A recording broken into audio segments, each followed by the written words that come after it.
سلام دوستای عزیز، اینجا هم لالفلای هند هست، یک قلعه تاریخی هندوستان.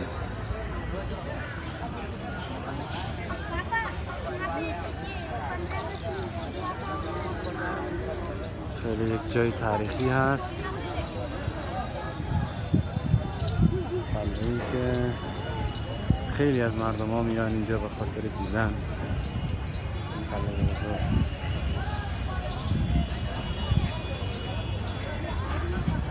خیلی بزرگ است. اون طرف هم که بری دور میخوری، این طرف هم که بری مستقیما دور میخوری.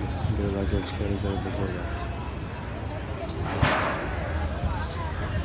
خود هندی ها میاین و مردم های میاین، خارجی ها میاین.